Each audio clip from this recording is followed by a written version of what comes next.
بسم اللہ الرحمن الرحیم۔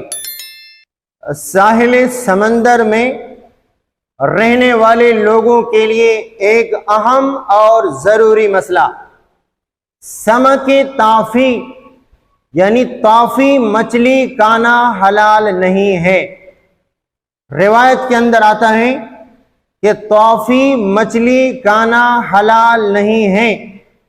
الفاظ یہ ہیں ما القى البحر او جزر عنه الماء فكلوه وما مات وطفي فلا تاكلوه، کہ وہ مچھلی جس کو سمندر کی لہروں نے کنارے پہ ڈال دیا ہو اور اس کے بعد وہ مچھلی مر گئی ہو، اس مچھلی کا کھانا جائز ہے۔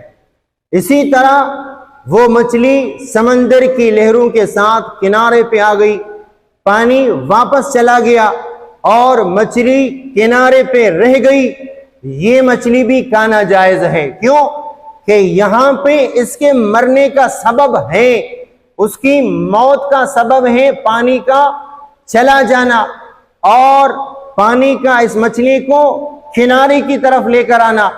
اور یاد رکھو، ہر وہ مچھلی جو کسی سبب کے ساتھ مر گئی ہو، جو کسی سبب کی وجہ سے مر گئی ہو، اور وہ سبب چاہے سمندر کی لہریں ہو، وہ سبب چاہے پانی کا خشک ہونا ہو، تو ان تمام صورتوں میں مچھلی اگر مر جائے تو اس کا کھانا حلال ہے۔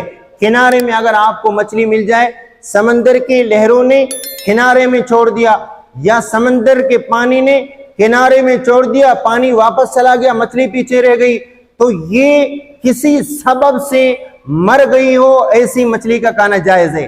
لیکن سمک طافی یعنی طافی مچھلی کا کھانا حلال نہیں ہے۔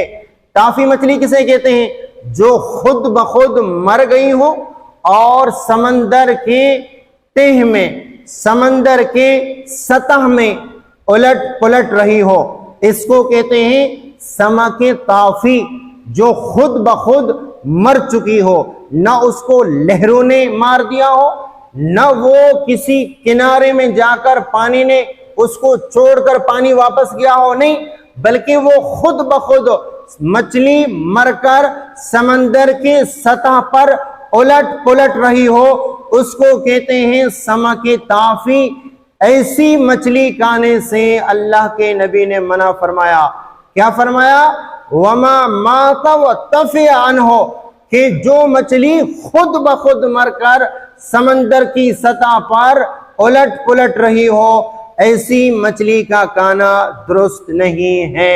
لہذا اس مسئلے کو یاد رکھیں، کیونکہ کنارے میں رہنے کی وجہ سے ضروری تھا کہ اس مسئلے کو آپ کے سامنے بیان کیا جائے۔ وما علینا الا البلاغ۔